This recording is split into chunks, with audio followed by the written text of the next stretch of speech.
menjelaskan mengenai keterbatasan konselor sebagai personal dan profesional. Dalam hal ini dikatakan bahwa konselor itu merupakan sebagai helper yang profesional. Dan sudah tentu dalam keprofesionalnya tersebut, tidak semuanya konselor tersebut mampu menyelesaikan semua permasalahan si konseli dengan baik. Mereka mempunyai keterbatasan dan kemampuan yang mereka miliki. Nah, helper yang dimaksud di sini adalah seorang konselor yang mampu menyelenggarakan pelayanan ahli BK yang senantiasa digerakkan oleh motif altruistik. Lalu, apa sih motif altruistik tersebut? Nah, motif altruistik adalah tindakan individu untuk menolong orang lain tanpa adanya keuntungan bagi si penolong tersebut. Lalu adanya sikap empati, menghormati keragaman, serta mengutamakan kepentingan dengan selalu mencermati dampak jangka panjang. Adapun keterbatasan yang ketujuh yang dimiliki oleh konselor adalah mendiskusikan kehidupan konseli dengan orang lain. Dalam hal ini adalah konselor itu tidak boleh mendiskusikan atau membagikan permasalahan dan menceritakan permasalahan konseli kepada orang lain. Karena dalam BK itu konselor harus memegang teguh asas-asas yang ada dalam bimbingan dan konseling. Salah satunya yaitu asas kerahasiaan, di mana seorang konselor tidak boleh membuka rahasia apa yang dibicarakannya terhadap si klien dan apa yang dibicarakan klien olehnya. Sikap keterbatasan yang dimiliki yang kedelapan oleh konselor yaitu konselor yang individual. Konselor bertindak tanpa mengenali keterbatasan sendiri dan bekerja tanpa supervisi dan tidak mau bertukar pikiran terhadap kegiatan profesional dengan orang lain. Sikap keterbatasan yang kesembilan adalah konselor yang kurang efektif dan efisien. Dalam hal ini, konselor tidak bersungguh-sungguh dalam memusatkan perhatiannya pada hal-hal kecil yang tidak relevan bagi masalah si konseli. Sikap keterbatasan yang ke-10 yaitu kurang perhatiannya konselor. Hal ini, konselor kurang memperhatikan konseli dengan teratur, tanpa perasaan, sehingga proses konseling yang diharapkan oleh konseli tidak berjalan dengan efisien sebagaimana yang ia harapkan.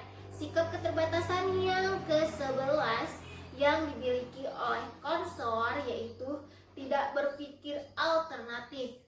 Dalam hal ini, konselor tidak mampu sama sekali memaknakan secara sadar berbagai ancaman yang sistematis yang dimiliki oleh si konseli. Adapun sifat yang harus dimiliki oleh konselor dalam keterbatasan personal dan profesional, di antaranya itu yang pertama itu ada tingkah laku yang etis, di mana konselor harus dapat merahasiakan kehidupan pribadi konseli dan memiliki tanggung jawab moral untuk membantu memecahkan permasalahan yang dialami oleh konseli tersebut. Yang kedua, kemampuan intelektual. Di sini, konselor harus dapat berpikir secara logis, kritis, dan mengarah ke tujuan dan agar dapat memahami seluruh tingkah laku manusia. Sifat yang ketiga, keluasan. Dalam hal ini, konselor harus dapat dengan luas bergerak dari satu persoalan ke persoalan lainnya dan dapat menyelesaikan permasalahan tersebut dengan perubahan yang mungkin terjadi dalam proses konseling. Sifat yang keempat itu yaitu sikap penerimaan, di mana dalam hal ini seorang konselor harus dapat mengakui kepribadian konseli dan menerima konseli sebagai pribadi yang mempunyai hak untuk mengambil keputusannya sendiri. Sifat yang kelima yang harus dimiliki oleh konselor yang personal dan profesional yaitu pemahaman. Dalam hal ini, konselor harus dapat menangkap arti dari ekspresi si konseli. Sifat yang keenam yaitu peka terhadap rahasia pribadi, di mana seorang konselor harus dapat menunjukkan sikap yang jujur dan wajar sehingga konselor dapat dipercaya oleh si konseli untuk menyelesaikan suatu permasalahan yang dialaminya. Sifat yang ketujuh yaitu pentingnya komunikasi. Dalam hal komunikasi, konselor harus dapat mengekspresikan dan memahami pernyataan-pernyataan si konseli secara tepat dan menyeluruh. Karena dalam proses bimbingan dan konseling, komunikasi antara konselor dan konseli itu sangatlah dibutuhkan.